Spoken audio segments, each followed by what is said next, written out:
Jeudi 27 janvier 2022, mesdames et messieurs, bonjour, bienvenue dans votre émission L'actualité en débat. L'actualité en débat, le dernier numéro de ce mois de janvier. Hier seulement on parlait du premier numéro aujourd'hui. Nous sommes au dernier numéro. Pour ce dernier numéro, nous recevons pour vous Adam Adjonou, le directeur de publication du journal Vision d'Afrique, et le patron du journal Le Mania Libéré, Abbas Issaka.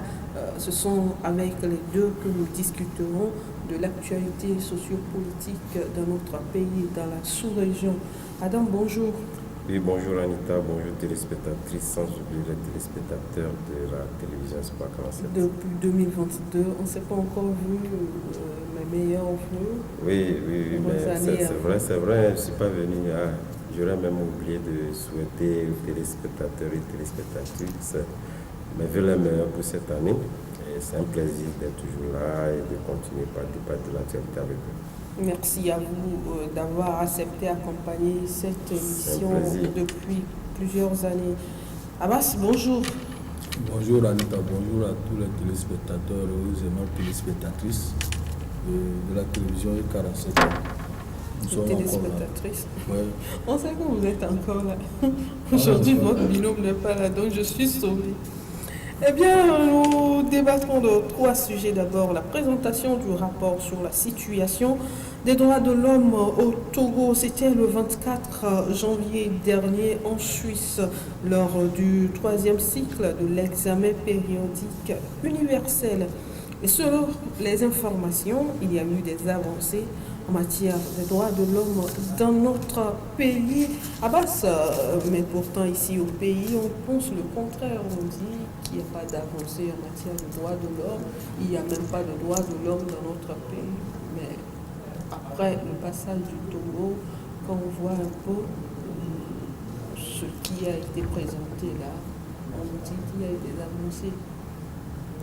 Ouais, c'est vrai que les recommandations, c'est pour demain. Pour demain, les recommandations. Quand vous prenez la situation, c'est qu'on ne peut pas dire que tout est rose partout. Même dans le monde entier, chaque fois, la lutte contre le combat pour les droits de l'homme, c'est un combat perpétuel. On cherche toujours à améliorer. Et depuis 1990 jusqu'à ce jour, je pense que ce n'est pas comme on le vivait auparavant, les droits de l'homme. On a su qu'il y a certaines évolutions. Il y a eu des tests qui ont été adoptés pour améliorer la situation des droits de l'homme au Togo. Et c'est ça que le Togo a représenté au niveau de l'examen périodique universel. Ce qui a comme avancé, on a fait, c'est le rapport a été présenté après, ça a été suivi de débats. Et c'est à la suite des débats que la synthèse sera faite pour nous sortir des recommandations. Quand on a constaté des avancées, on peut dire que dans la réalité, il y a des gens qui ne constatent pas qui constatent qu'il n'y a pas de liberté des droits de l'homme. Or, dans la pratique, quand vous prenez la situation, peut-être qu'il y a certains qui vont parler des manifestations publiques qui ont été limitées à partir de certaines lois. Ça peut aussi s'améliorer. Donc, les droits de l'homme, c'est une quête perpétuelle. On ne peut pas les obtenir totalement comme on le veut. Donc, ce qui a été présenté, on s'en tient là. Quand les gens là qui jugent, c'est à partir des tests qu'ils jugent, et la pratique est chose. Donc, c'est pour cela qu'il y a des spécialités. Le ministre Trimois, qui était là-bas en tant que ministre chargé des droits de l'homme, il n'était pas seul, il était accompagné des secteurs sur lesquels on devait écouter.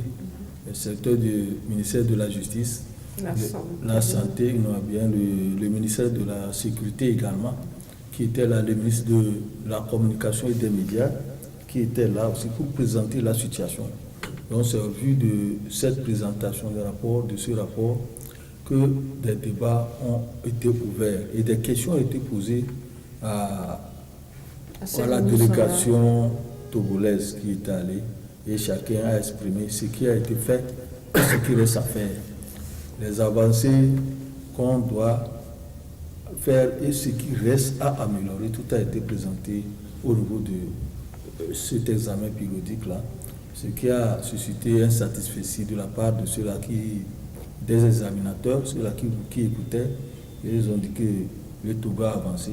Parce que quand vous prenez la situation, vous comparez la situation de 2020 ou 2021 à celle de 2015, c'est différent.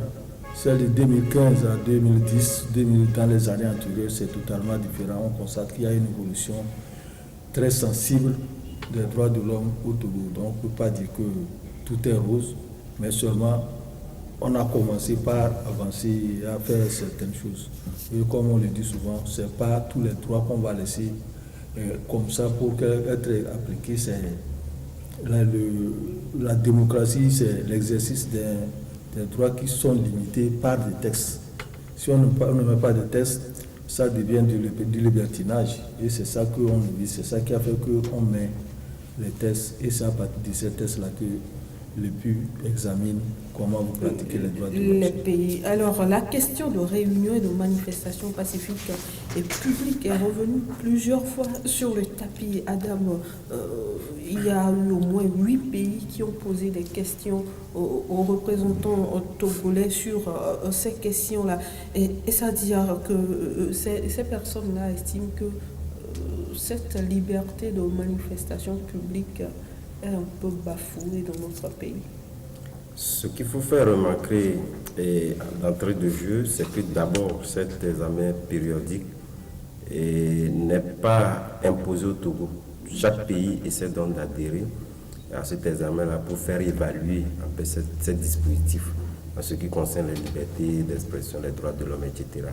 C'est en ce sens que le Togo, pour la 3e fois consécutive, est allé donc à cet examen-là pour faire évaluer son mécanisme de droits de l'homme au Togo. Sur cette question concernant donc les libertés de manifestation, etc., d'abord il faut faire remarquer que cela a été, c'est un volet exprimé d'abord aussi bien par les partis politiques et les associations, etc.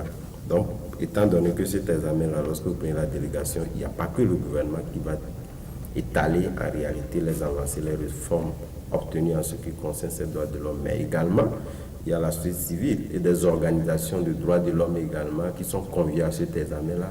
Donc, ça a été encore exprimé par eux, qu'ils estiment que depuis, surtout lorsque nous prenons après les élections présidentielles, et ce qui a coïncidé pratiquement avec la crise sanitaire que nous avions vécue, donc les ont estimé que c'était de l'aubaine pour le gouvernement ou pratiquement la mouvance présidentielle, puisque c'est ce qui revient pour la plupart du temps, pour restreindre ces libertés-là, etc. Mais je pense que lorsqu'on veut être objectif, on sait quand même que c'est pour des motivations exprimées, des motivations partagées par l'entièreté de la population, que ces libertés-là ont été entre-temps restreintes. Et il n'y a pas que ces libertés, je pense que c'est toute la population. Il n'y a pas que ceux qui ont estimé ou ont émis le vœu de pouvoir manifester. On a vu dans les libertés restreintes. Il y a d'autres qui ne se retrouvent pas dans ce format-là, mais quand même qui étaient également interdits, que ce soit des réunions pour pouvoir rassembler un certain nombre de choses. Je pense que le Togo n'est pas l'unique pays qui fait exception dans ce cas-là. Je pense que lorsque vous prenez même les démocraties les plus célébrées, à un moment donné, il a fallu restreindre donc certaines libertés. Cela n'avait rien à voir avec les politiques n'ont pas pris ça comme ça. Pour les politiques, oui, on les empêche de oui, en tout cas, vous savez, lorsqu'on prend... Là, nous ne sommes pas en démocratie. Non, lorsque nous prenons le champ politique, ils ont leur expression à eux. Et c'est une lutte perpétuelle qui permet véritablement de pouvoir tirer soit le drap de leur côté, d'épingler, en tout cas, la mouvance présidentielle. Ça a été toujours comme ça.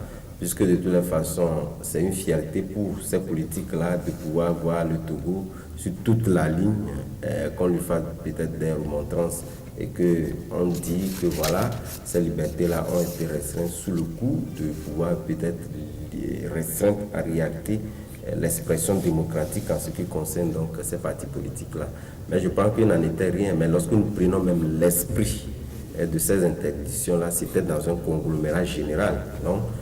Ils peuvent le dire ainsi, nous sommes en politique, mais je pense que aussi bien le gouvernement que cette société civile-là, si elle veut être objective, je pense qu'elle peut exprimer des motivations qui vont dans le sens de l'acceptation d'abord par la population de pouvoir les restreindre à un moment donné. Et nous l'avons vu à partir du moment où, c'est vrai, il y avait le variant Omicron, mais lorsque nous prenons les fêtes de fin d'année, personne n'a été... C'est vrai qu'il y a eu des dispositions encourageant à pouvoir respecter limiter la proximité, etc. Mais nous n'avons pas vu avec assiduité et ténacité le gouvernement pouvoir déployer les forces de l'ordre, etc., pour restreindre ces libertés-là. Les gens sont, à un moment donné, lorsque nous prenons ces fêtes de fin d'année-là, les gens ont fêté sans promiscuité, mais il n'en était rien. C'est parce qu'à un moment donné, on a constaté que ce virus-là, on doit faire avec, et surtout lorsqu'on maîtrise plus ou moins un certain nombre de contours, surtout avec la vaccination. Je pense que demain ne serait plus comme hier, où on pouvait dire que voilà, on restreint ces libertés-là pour des motivations politiques, mais justement pour des motivations sanitaires. Alors, Abbas, la question de réunion, de manifestation, comme je l'ai demandé à Abbas, 8 pays ont posé cette question aux représentants togolais. Oui, c'est normal qu'on pose des questions parce que quand vous prenez... Quand vous voyez un peu, vous parcourez un peu le texte, c'est soit 2 pays, 3 pays qui posent des questions sur des sujets donnés, mais ici 8 pays. Oui, mais les réponses ont été données parce que quand vous prenez... Le ministre les a renvoyés vers la Constitution. Oui, la Constitution et les textes, c'est pour ça qu'il dit qu'il ne faut pas prendre des questions par passion. Parce que ça dépend de ce qu'on leur a raconté. Maintenant qu'ils ont écouté ce que le gouvernement allait faire, quand on parle de la restriction des manifestations, surtout c'est par rapport au temps de manifestation. Avant c'était de 11h jusqu'à 22h, je crois bien 22h. Maintenant c'est révélé de 8h à 18h. Et le gouvernement a donné ses raisons que lorsque vous commencez de 8h à 18h, pour la sécurité des personnes qui sont allées marcher, il faudrait que déjà jusqu'à 19h, ces personnes-là puissent rentrer. Or, quand ça finit jusqu'à 22h, ça fait un problème. Rentrer à la maison au-delà de 23h, un problème de sécurité peut se poser, où des gens peuvent être attaqués quelque part. Donc, c'est des situations qui ont été étudiées, qui ont amené le gouvernement à restreindre le temps de la manifestation de 8h à 11h et de 8h à 18h. Et ça, on sait que pendant ce moment-là, au moins tout ce que les gens ont à faire, déjà à 18h, c'est déjà fini. Parce que qui va rester jusqu'à 22h pour réclamer quoi que ce soit, quoi encore. Donc tout ce que les gens ont à faire, ils ont déjà fait, ils peuvent se retrouver. De 8h, on lance le mouvement, la manifestation commence à 11h, jusqu'à 15h comme ça, les gens ont déjà lu leur déclaration, tout ça à faire. Et quant aux manifestations, donc on a dit qu'il n'y a pas eu complètement, ça dépend aussi de la crise sanitaire. Madame l'a dit tout à l'heure. On a restreint, même s'il n'y avait pas de restriction, est-ce que au niveau des partis politiques, depuis 2020, depuis l'élection de 2020 jusqu'à ce jour, est-ce qu'il y a eu des partis qui ont tenté de manifester? Après les résultats de choses, c'est la DMK qui tentait de dire, réclamer, mais après les autres, ils se sont casés dans leurs choses en réfléchissant sur les questions. C'est parce que les manifestations ne prennent plus depuis un certain temps. Voilà, parce que les populations sont depuis 2017, après les manifestations de 2017, 2018, et après l'élection des législatives et de la présidentielle. Tout le monde était tombé en immersion, et puis les populations qu'on appelle d'aller manifester sont déjà dessus de l'attitude de l'opposition. Et l'opposition ne peut plus rassembler. Si aujourd'hui, l'opposition, un parti politique de l'opposition peut appeler les gens et ils vont sortir, là on va dire qu'aujourd'hui il y a un problème de remobilisation de la population. S'ils arrivent à remobiliser la population, et par rapport à cette loi qui a été modifiée pour ramener le temps de manifestation de 8h à 18h, ça peut être réaménagé. D'abord, ça doit être... Mais entre-temps, le Fonds citoyen Togo-Dogo voulait manifester, mais le maire de la commune a dit non. Oui, c'est ça qu'on est en train de... L'état d'urgence sanitaire est là. Dans un état d'urgence sanitaire, si on décrète un état d'urgence, c'est qu'on ne peut pas se permettre tout. Il faut respecter l'état d'urgence sanitaire. Mais le jour qu'on va lever l'état d'urgence sanitaire, il peut manifester. Quand on nous dit qu'il y a un problème de rassemblement, vous devez rassembler 15 personnes seulement. Et les gens veulent rassembler toute une foule sur un terrain. Est-ce que vous pensez qu'on a déjà dépassé l'état d'urgence sanitaire? Le gouvernement a jusqu'à Aujourd'hui, il doit rester quelques mois pour finir l'état d'urgence sanitaire. Mais si l'état d'urgence sanitaire n'est pas là, le maire, ce n'est pas le maire même qui est interdit, parce que le maire ne peut pas interdire, c'est le préfet qui interdit. Si le maire n'a pas encore le pouvoir d'interdire. Le maire avait interdit et la procédure était viciée et Togo Debout avait envoyé la lettre au préfet. Et le préfet a évoqué les mêmes problèmes sanitaires pour interdire la manifestation. Donc, s'il y a toujours état d'urgence sanitaire, lorsqu'on décrète un état d'urgence sanitaire, c'est qu'il y a problème. S'il y a problème, il faut se conformer. Dans un état d'urgence sanitaire, il est très difficile de faire des manifestations. À moins qu'il y a une situation explosive et les gens sortent spontanément pour dire qu'ils vont manifester, que c'est là on ne peut pas les. Mais si vous soumettez des demandes comme ça, c'est difficile que le préfet vous accepte. Avant, c'est le ministère de l'Intérieur, de l'administration territoriale. Maintenant, c'est les préfets, dans la nouvelle loi, qui ont cette possibilité d'interdire les marches. Alors, au vu de tout ce que vient de dire Abbas, ces pays, on lui a posé des questions compte tenu de ce qu'on leur a dit. Ça veut dire que ceux qui vont leur dire les choses ne font pas des analyses approfondies avant de tirer des conclusions et aller faire des comptes rendus. C'est un peu ça? C'est pas ce qu'ils leur ont dit. C'est vrai que ce qu'ils l'ont dit, mais ce ne sont pas des acteurs étrangers qui viennent donc faire ce narratif-là. Comme je l'ai dit, ce sont les Togolais. Et dans cette délégation, lorsqu'on parle de l'examen périodique universel, il y a également la société civile, les organisations de défense des droits de l'homme, qui portent en réalité cette préoccupation de ces partis politiques ou des organisations de société civile proches, la plupart du temps, de l'opposition, qui partagent pratiquement les mêmes aspirations, qui également partagent le fait que nous soyons dans un état d'urgence sanitaire et qu'on dise on ne peut plus manifester, donc ce sont des primats de liberté, d'expression et de manifestation, etc. Donc portés dans leurs documents et qui sont aussi partagés par ces pays-là, puisque au même moment, vous payez d'autres pays également, le Togo également aura posé des questions à d'autres pays. Donc c'est ce qui est partagé par la quasi-majorité de ces pays-là en disant que voilà, nous sommes peut-être en France où nous avons beaucoup de cas. C'est vrai, des motivations exprimées peuvent tenir à c'est discutable. Et lorsque nous prenons la France qui était pratiquement, et qui est au jour d'aujourd'hui, le taux de contamination est assez évolué, etc. Mais on a vu des gilets jaunes, et en passant par les anti-Couvas, jusqu'aux enseignants jusqu'au jour d'aujourd'hui, font des manifestations énormes. Ça, c'est en France. Or, nous, pays sous-développés, n'avions pas atteint ce niveau record de contamination, de décès, mais nous interdisons. Mais l'essentiel est que chacun fait la politique de ses moyens. Donc, nous n'avons pas les moyens de la France, nous n'avons pas des structures sanitaires assez adéquates pour pouvoir attendre à un nombre plus élevé de contamination, les prendre en charge, etc. C'est ce qui fait que nous sommes dans une approche d'anticipation. Et dans cette approche d'anticipation nous permet d'éviter en réalité d'avoir des centres de santé surpassés où le personnel sanitaire ne pourra pas prendre en compte. Donc ce sont tous ces aspects-là qui font que le Togo a émis l'état d'urgence sanitaire qui court jusqu'au jour d'aujourd'hui et qui fait que nous sommes dans l'anticipation que d'être dans la réactivité lorsqu'on serait face à ces cas-là et que ce n'est pas évident qu'on ait des moyens pour véritablement prendre. Parce qu'on n'a pas les moyens, il faut anticiper sur les événements.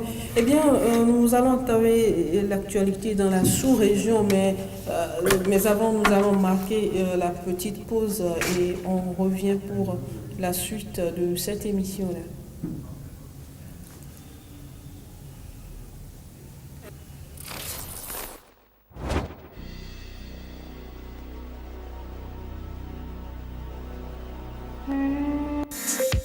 Usagers, prêts pour prendre la route? La Société autonome de financement de l'entretien routier, SAFER, vous simplifie la vie avec son système automatisé des postes de péage. Pour franchir les postes de Davier sur la route nationale numéro 1, Vaudoubé sur la route nationale numéro 2 et Akepedo sur le grand contournement de Lomé, vous avez désormais le choix entre un paiement en espèces, par carte magnétique ou par vignette. Pour avoir la carte magnétique ou la vignette et éviter les tracasseries liées à la monnaie, il suffit de vous abonner. Le télépéage, c'est la solution qui simplifie la vie des usagers de la route, avec des postes informatisés et sécurisés, accessibles 24 heures sur 24 et 7 jours sur 7. Une circulation désengorgée, un trafic plus fluide, une réduction significative du temps de franchissement.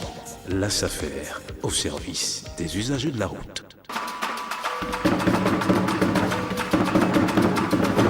Mino se brala sia brala bakudo yaura sia yaura nipo izang da sirikia mi jurunume be wono mea fofo suni ela no honya kakandolo parce que environnement l'ennemi amiatu pejodi dola do mevo politique to ola no kungume so pour politique be nyanti le Togo bakudo e juda Togo fiorade folklore abi religion on les comprendre environnement doit me produire corruption et si quoi to mi jurunume be wona ya ola gbatoro no poina mike kurasi akuda donc kusu garika kudo ifan ku kosira gbe donc kusu dawere ke mi tiblane mi jurunume be wona ya 47 be dijipe nko mo adi milano kwele.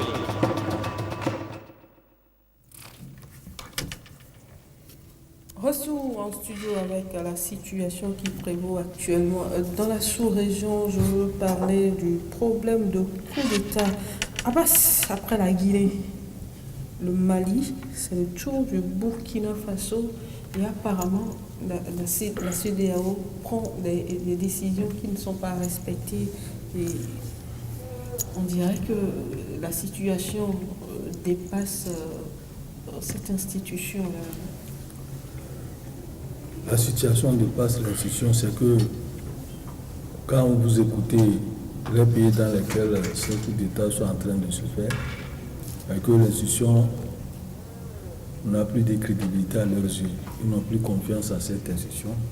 Or, c'est elle seulement que les chefs d'État ont mis en place depuis 1977, je crois. Et après, elle est devenue, c'était vraiment une institution des chefs d'État. Et entre-temps, les tests l'ont transformé en CEDEAO des peuples, mais seulement que la CEDEAO ne fait pas comme ce que les peuples le souhaitent. La CEDEAO avait mis dans son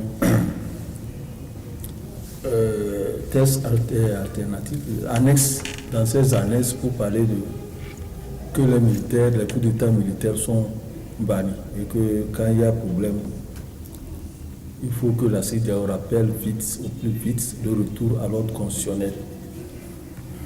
Mais la CEDEAO n'a pas mis dans ces tests-là, dans ces protocoles additionnels, qu'il faut aussi éviter les coups d'État constitutionnels. C'est-à-dire au 3e mandat, 4e mandat et au 5e mandat, bien, vous mettez dans votre texte que c'est comme ça. Et quand ça arrive, il ne faut pas que vous modifiez le texte pour dire que vous voulez un 3e mandat. Donc quand les gens voient ça dans ces situations, vous prenez Alpha Condé qui a fait ça pour aller dans son 3e mandat, et puis le président Ouattara Alassane qui a fait la même chose. Donc les gens disent que la CEDEAO ne travaille pas profondément par rapport à l'ancrage de la démocratie en Afrique. Et c'est ça qui amène les gens à dire qu'ils n'ont plus confiance à la CEDEAO et qui est prompte à combattre les coups d'État militaires. Or, les coups d'État militaires, ce n'est pas bon. Qu'est-ce qui prouve que les militaires là, vont donner ce que vous, les peuples, vous voulez? Parce que le militaire n'est pas politique. Un militaire, c'est dans les casernes. Il prend le pouvoir et dit qu'il veut mettre l'autre. Et à la fin, quel est le résultat qui va s'opposer? On est là, on fait des coups d'État militaires. Si ce n'est pas, on dit oui, on a arrêté. On évoque certaines situations. Et les situations, par exemple pour le Burkina Faso, ça ressemble à celles qui ont été évoquées au niveau du Mali, quand on a évincé ATT. On parlait du problème de l'insécurité dans le nord, que ATT est devenu complice des terroristes et des djihadistes qui sont en train de prendre tout le Mali. Et à la fin, c'est les Français qu'on a appelés au secours pour venir combattre les djihadistes. Finalement, ça n'a pas réglé un problème. Ça a encore accentué la situation jusqu'à ce que IBK était arrivé on disait qu'ils n'arrivaient pas à faire les mêmes choses, les mêmes combats. Et finalement, aujourd'hui, c'est les militaires qui sont revenus. Est-ce qu'avec l'arrivée des militaires, ils sont en train de tâtonner entre Wagner et autres pour voir si on peut résoudre le problème pour que l'entièreté de la ville du pays Mali puisse être repris. Mais jusqu'à ce jour, les militaires qui sont censés... Apparemment, les militaires n'ont pas envie de laisser le pouvoir. Non, les militaires qui sont censés en principe aller au front sont des... Quand vous prenez le gouvernement du Mali, c'est plein de militaires. L'Assemblée et le comité transitoire, c'est plein de militaires. Ces militaires qui devaient être sur le front, combattre les djihadistes, c'est qui sont revenus rester dans les bureaux climatisés. Qui va faire le combat, qui va défendre le pays. Le militaire, c'est quelqu'un qui doit défendre l'intégrité du territoire. On laisse ça, ce combat-là, on vient s'occuper du pouvoir. Le Burkina Faso a évoqué les gens ont évoqué la même chose qu'il y a problème, manque de matériel, manque de quoi, on ne peut pas, il y a l'insécurité grandissante et que même il y a des écoles qui sont fermées. On parle de 3 000 écoles et plus de 300 000 personnes, 1 500 000 personnes qui sont restées en exil. Et c'est l'insécurité. Qui va combattre là? Les militaires sont revenus encore prendre le pouvoir là-bas pour dire qui veut remettre. Aujourd'hui, j'ai écouté la société civile qui s'est regroupée, qui demande à ce que l'ordre constitutionnel soit rétabli. Et dans cette situation-là, c'est une confusion totale. Aujourd'hui, s'il n'y avait pas un coup d'État en Guinée, s'il n'y avait pas un coup d'État au Mali, et le pouvoir est entré dans les mains des militaires, le Burkina Faso n'allait pas entrer dans ces choses. Vous pensez? Et c'est devenu un véritable problème pour les militaires. C'est un effet de contagion que nous sommes en train d'assister parce que les militaires viennent au pouvoir et il y a des gens qui les soutiennent. Et à la fin, moi, je me dis qu'avec ce qui se passe, ça va s'en suivre avec le culte de la personnalité. Parce qu'un militaire, s'il est au pouvoir et qu'il voit que les gens le soutiennent, il va commencer par dire qu'il veut conserver le pouvoir. Et il le conserve. Il a les armes, il a les moyens. C'est un militaire. C'est un militaire, il a les choses. Quand ils arrivent, ils vous font parler, ils vous font de beaucoup de choses mielleuses, ils vous promettent beaucoup de choses, mais à la longue, lorsque vous les voyez, ils ne vont pas pouvoir réaliser ce que vous voulez. Et vous allez dire que vous allez revenir, vous allez regretter. C'est ça qui s'est passé en Guinée avec Dadis Camara, qui est arrivé, qui faisait des choses, il promettait des choses et puis il faisait du one-man show. Et finalement, c'est un des leurs qu'on a pris, et c'est un de ses collaborateurs qui l'a dépouillé. Il est parti en exil. Aujourd'hui, nous sommes en train d'assister à la même chose au Burkina Faso, où l'armée même est totalement désorganisée. Il y a de l'indiscipline dans cette armée. C'est cette armée-là, indisciplinée, qui est venue faire le coup d'État. Ce qui veut dire que demain, il y aura quelqu'un qu'on peut manipuler. Parce que ceux-là qui sont venus aujourd'hui, on dit que c'est les pro-Sankara et les pro-Compaoré. Surtout celui, quand ça a senti celui-là qui était arrêté en temps que... Il y a aussi le second qui est arrêté de la toute dernière fois pour tentative de coup d'État en décembre. Et lui aussi, là c'est dans leur sillage. Donc il veut dire qu'il y a un problème au sein de cette armée qui, si elle ne se contrôle pas, on risque d'aller de coup d'État en coup d'État militaire au sein même de l'armée. Il y a de l'indiscipline caractérisée, surtout au niveau du Burkina Faso, où l'armée n'est même pas bien organisée. L'armée n'est même pas bien organisée. Alors, dites-nous, Adam, aujourd'hui, est-ce qu'on peut dire que la CEDEAO a été victime de son propre jeu? Victime, le dire ainsi, moi j'estime que c'est un peu exagéré. Les décisions de la CEDEAO ne sont plus respectées. On était pratiquement dans une logique dissuasive. Vous savez, depuis que il y a eu des tests ou des lois additionnelles, je pense que ça doit être 2012, que la CEDEAO devait devenir ou devrait être la garante de la démocratie et dans l'espace CEDEAO. Je pense qu'il y a eu une sorte de laxisme parce qu'il ne faut pas qu'on voit les mots. Et effectivement, lorsqu'on dit la CEDEAO des peuples qui était le vœu des chefs d'État lors de la création de cette institution-là a été aussi bafoué, puisque lorsque nous prenons ce droit, il suffit de quitter Lomé pour peut-être Abidjan ou aller vers le Libéria, que vous comprendrez véritablement que ce n'est que de l'utopie. Tout simplement, voulant traverser la frontière Togo pour aller dans le Gaza voisin, vous convenez avec moi que vous avez toutes les pièces que vous avez, mais on vous fait payer. On vous fait payer vous, en tant que citoyen de la CEDEAO, on vous fait payer des choses.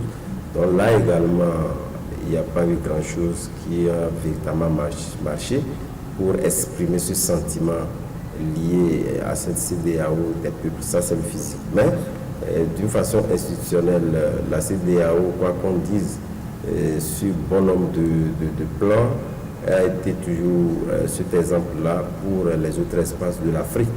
Parce que cette CEDEAO, il y a eu d'abord, disons, les échanges intercommunautaires entre nos pays. Il y a eu également levé d'un certain nombre de choses qui expriment cette CEDEAO des peuples, mais d'une manière physique, on ne la trouve pas. Dans le LACIM dont je parlais en ce qui concerne la garantie que la CEDEAO devait donner en ce qui concerne la garantie de la démocratie n'a pas été le cas, parce que lorsque cette condamnation va à l'encontre des pays où on fait des coups d'État, mais également nous savions qu'il y a eu pas mal de coups d'État constitutionnels dans beaucoup d'autres pays, à l'exception du Togo, qui a fait, disons, des amendements. Ce n'est pas ce que pense des amendements. Oui, non, les politiques sont dans le jeu. Vous savez, le chef de l'État togolais, en son corps défendant, n'avait rien à perdre, puisque c'était pas la constitution était établie, c'était pas sous son mandat. Il pouvait le laisser tant que les Togolais lui faisaient confiance, il peut rester à niveau d'un an, mais de toutes les façons, il a pris le courage de pouvoir limiter ce mandat présidentiel-là. Et je pense que normalement, ça devait servir d'exemple et saluer. Mais les gens le rattrapent sur le fait qu'il a déjà fait 2 mandats avec tout ce qui va avec. Donc, je me dis, surtout le cas guinéen est un cas d'école, parce que la CEDEAO avait envoyé des émissaires pour dissuader Alpha Condé à ne pas modifier cette constitution pour se maintenir au pouvoir. Mais malheureusement, comme ça, on n'a pas vu. C'est cette CEDEAO même qui a envoyé encore des observateurs en Guinée pour avaliser dans ces élections qui n'ont pas eu l'assentiment pratiquement de toute la classe politique du pays là, parce qu'il était dans une logique de conserver le pouvoir. Donc voilà pourquoi il y a eu une modification de cette constitution là pour briguer donc un 3e mandat. Ça, c'est flagrant. Et ça, je pense que la CEDEAO a eu des succès dans d'autres pays. Mais sur ces cas-là, c'est ce qui a beaucoup fragilisé. Et la CEDEAO, et aujourd'hui, ces décisions-là ne sont plus dissuasives. Mais au-delà de ça également, il faudrait quand même qu'on fasse intervenir de pesanteurs, parce que les motivations avancées par ces putschistes-là, que ce soit à Guinée et au Mali, et surtout au Mali et au Burkina Faso, ce sont une question d'ordre sécuritaire. Et ça a été aussi des gages pris par ces chefs d'État, surtout lorsque nous prenons le cas burkinabé, puisque ce n'est pas étonnant. Moi, j'ai dit sur une télévision concurrente de la place, je l'ai dit clairement, que tous les signaux sont là pour arriver à un coup d'État. Mais normalement, la CEDEAO devait mobiliser son mécanisme d'alerte précoce pour anticiper et éviter ce coup d'État-là. Rien n'a été fait. Donc, ouais, la CEDEAO est dans une logique de pouvoir résoudre les problèmes. Or, ils pouvaient aussi les éviter. Maintenant que la situation est comme ça, est-ce qu'il peut arriver qu'on dissoute la CEDEAO et créer une autre institution non, vous savez, pour éviter ces coups d'État la volonté l'a dit dans sa parution contagieux. Oui, non, la volonté des chefs d'État en créant la CEDEAO, puisque nous faisons partie des premiers pays à pouvoir initier cela, mais ça a été, disons, une organisation portée par l'ONU qui a subdivisé pratiquement le monde en sous-régions, et nous avons ce principe de subsidiarité qui fait que ce sont ces instances-là, les décisions prises sont des décisions que les autres partenaires bilatéraux accompagnent. Donc, ça a été porté par l'ONU. Si l'institution échoue dans ses missions... Mais il faut la réformer, il faut tout simplement réformer l'institution en lui donnant les moyens les plus forts possibles, parce que la CEDEAO a eu des moyens lorsqu'il devait faire mobiliser sa force en attente concernant le camp de Gambie, ça a marché. Nous avons vu également le cas du Togo en 2005, et ça a marché.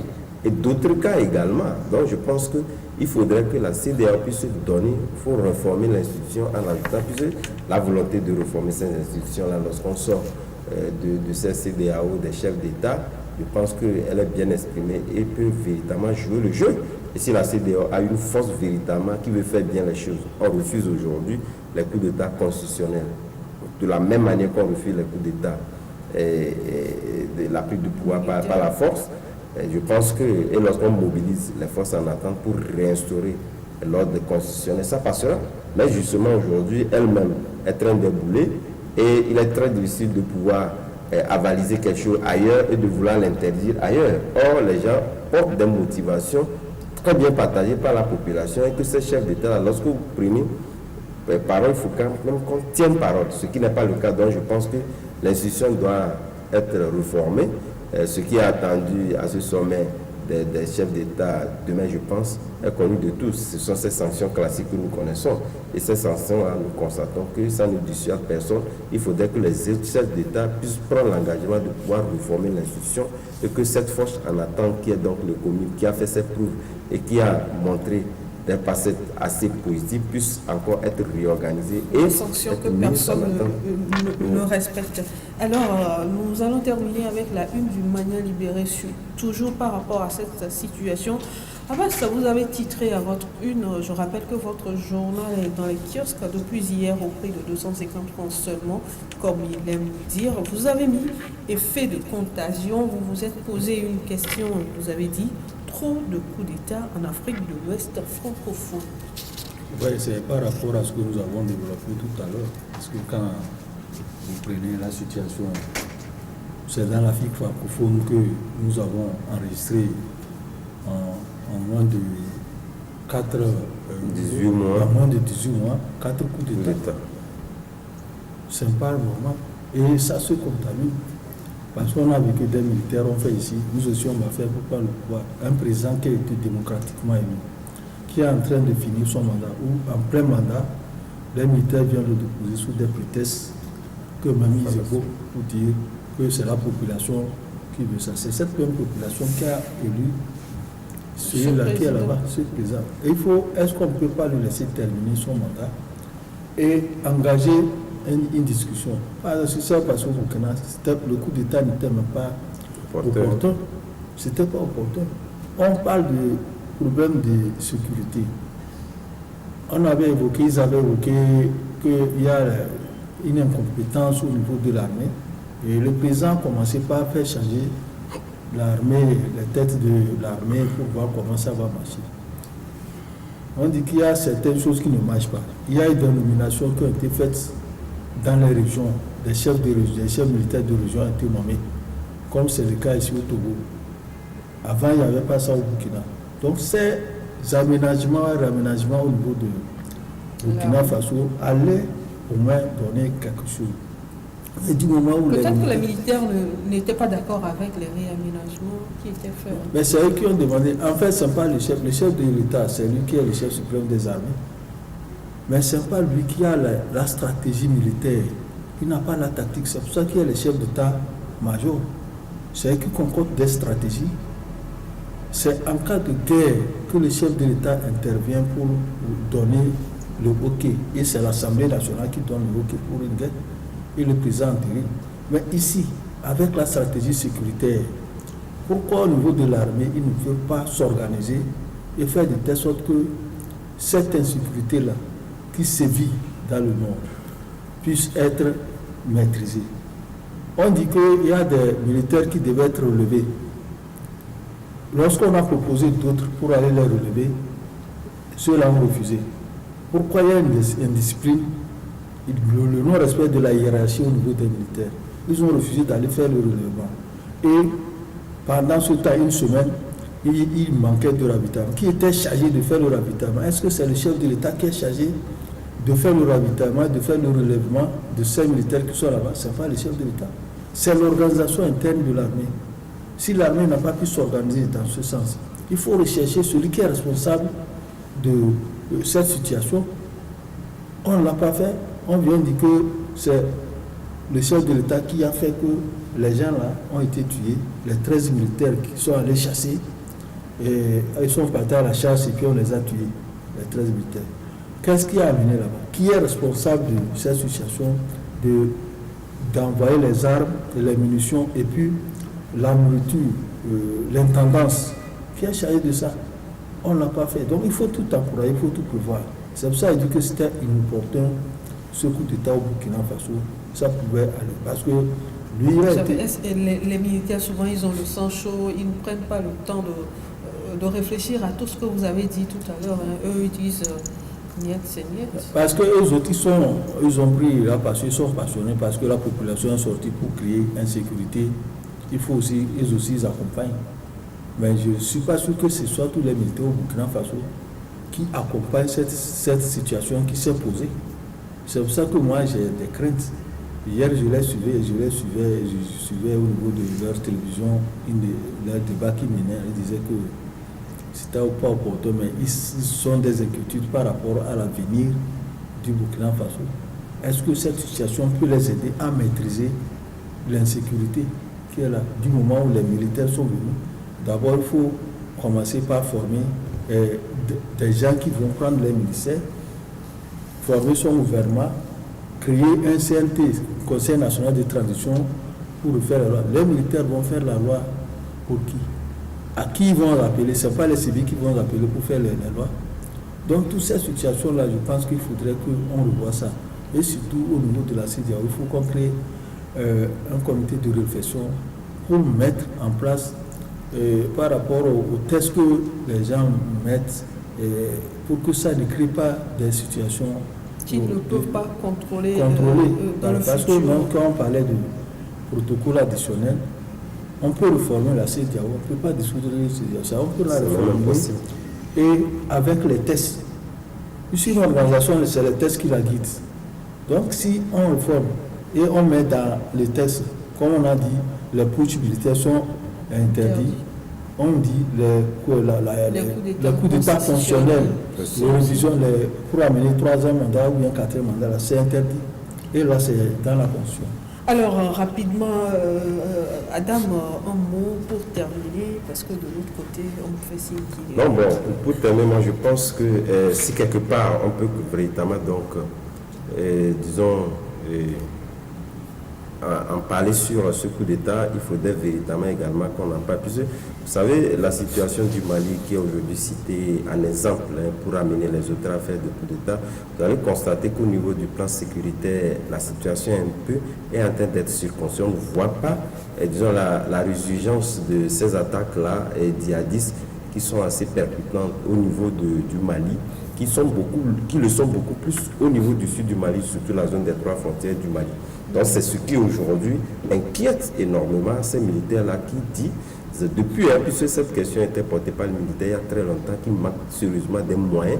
Et je pense que l'attaque d'Inata qui a conduit donc au décès de cette, je pense que c'est une cinquantaine de gendarmes qui ont été tués, à part les 13. Et ça, c'était la goutte d'eau qui a fait dévaser la vase. Et je pense que si les militaires eux-mêmes ont pris les choses à main, quelque part, il faut les condamner. Mais je pense que si, tel que vous avez vu la structure civile aujourd'hui est très débitative, aujourd'hui, les gens les accordent le bénéfice du doute et feront en sorte qu'ils ne vont pas, parce qu'on connaît un peu le peuple burkinabé, ne vont jamais avaliser si ces gens-là venaient donc à se perpétuer le pouvoir. Alors, merci à vous, Abbas. Merci à vous également, Adam, d'avoir participé à cette émission. Chers téléspectateurs, merci à vous de nous avoir suivis. Rendez-vous mardi prochain à 10h. Au revoir.